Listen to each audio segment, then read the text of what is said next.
often than not, whenever anime or manga are mentioned, the medium is synonymous with fan service. For those who are unfamiliar with the term, fan service is defined as material in a work of fiction or in a fictional series which is intentionally added to please the audience. More often than not, that is sexual in nature and includes some form of nudity. I don't wish to alienate anyone who enjoys fan service, but it's never really been my thing. Personally, I dislike fan service for a variety of reasons, but the main reason being that I feel that fan service gives anime and manga a bad reputation. Now, not all manga includes fan service, and not all manga fans appreciate it, but in my personal experience, I found it hard to escape the fact that non-anime and manga fans perceive anime and manga as a perverse form of entertainment. I try to openly explain that manga can be enjoyed without even a shred of visible nudity, but it only takes a handful of popular ecchi titles to ultimately sway public opinion. So I now find myself in a rather difficult situation. The mangaka that I'm going to discuss in today's video creates series that are so heavily littered with fan service that I will likely be unable to show most of the panels out of a fear of having this video demonetized. So although this may do little to change the public perception of manga, I want more people to experience these titles,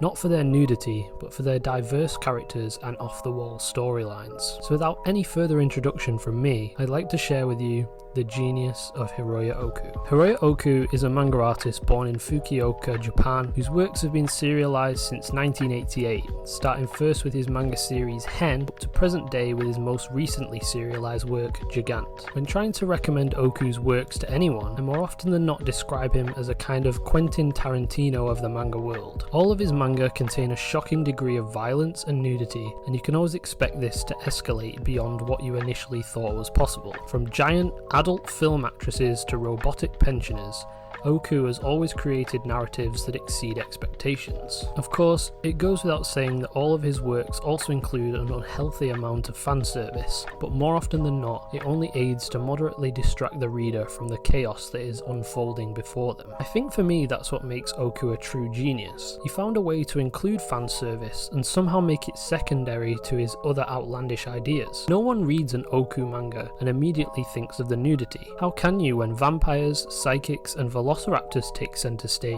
What you're left with instead is a sense of awe and disbelief at what Oku has created. He has always challenged what is considered to be taboo, and thus creates shockingly original works of art that will surely be the topic of discussion amongst manga fans for many years to come. My first experience with Hiroya Oku came in the form of his most popular work. Back in my early collecting days, I would scroll the interwebs to find my new favourite manga series, and a lot of forums and websites heavily recommended that I check out Gantz. I definitely wasn't ready for what I was about to experience, and I honestly think that to some extent, Gantz has played a pivotal part in shaping my taste in manga as a whole. The story centres around Kei Korono, a perfectly normal schoolboy with perfectly average aspirations in life, until one day he is killed alongside his friend Kato in a horrific train incident.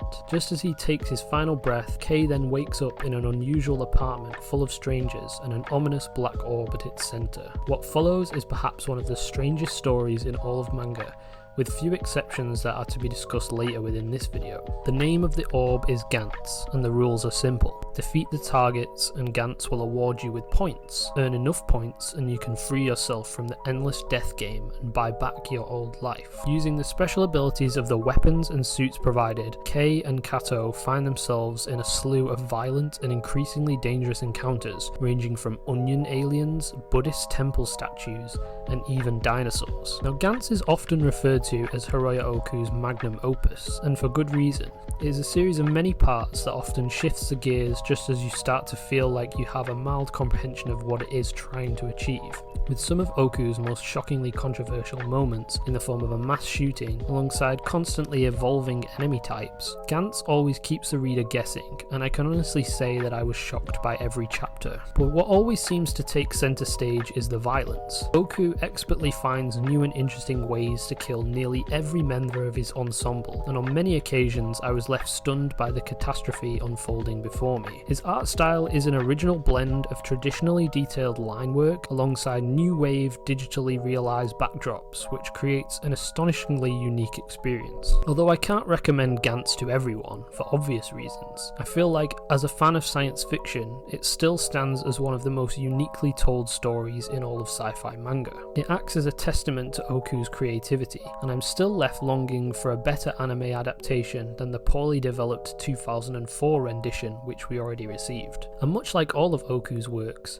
Inuyashiki is no different in terms of his creative genius. It explores the extremities of the human race and asks what would a person do if given limitless power, both from a positive and negative perspective. Published in Kodansha's Evening magazine from 2014 to 2017, Inuyashiki follows the story of an elderly Inuyashiki Ichiro whose life is rather pathetic and without meaning. He is poor and has yet to earn the respect of his family, yet one night he is caught in an extraterrestrial collision which leaves both himself and another innocent bystander with mechanical bodies capable of inhuman abilities. In typical Oku fashion, the newly gained powers provide us with the foundations of an erratic and catastrophic story, where one protagonist chooses to use his powers to help people, and the other chooses to go on a mechanical, blood-soaked rampage. Much like Gantz, Inuyashiki presents us with an assortment of shocking panels, whilst also asking some profound questions about good and evil. The main character in particular offers a unique take on the modern-day protagonist, as it teaches us the value of our elderly. The older generation can be just as brave as any young shonen Naruto or Goku, and believe me when I say that Inuyashiki could happily go toe-to-toe with either of them.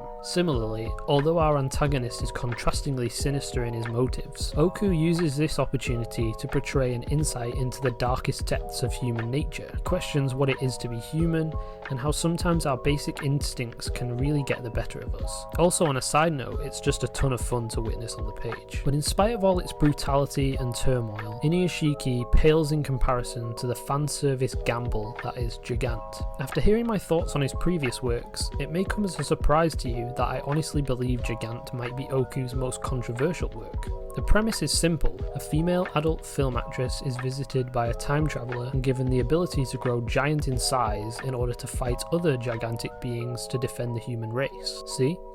Simple. No, it's not the overtly irregular storyline which makes this a controversial outing for Oku. Instead, it's the excessive use of, you guessed it, fan service. With her increase in size, our heroine has to ultimately shed her clothes to fight evil, and although at this point I thought Oku had exhausted his shock tactics, this one really had me stunned. The story is also possibly his most problematic due to a rather glaringly obvious age gap between our gigantic protagonist and her high school age boyfriend. But as a whole, Gigant is still in publication, so it may be too early to tell if it will stand up to his other works. I do however have to admit that for the most part it makes me a little anxious, which is why I still believe Hiroya Oku to be a genius in his own right. He doesn't shy away from difficult themes or topics, and for the most part he steers into them. Although they're tough to experience, I often wonder if they're intentionally trying to provoke a conversation. For example, would the age difference in Gigant be more problematic if the main character was male? And Gigant as a whole seems to question how we perceive the adult industry. So although I'm sure that I've frightened some of you away,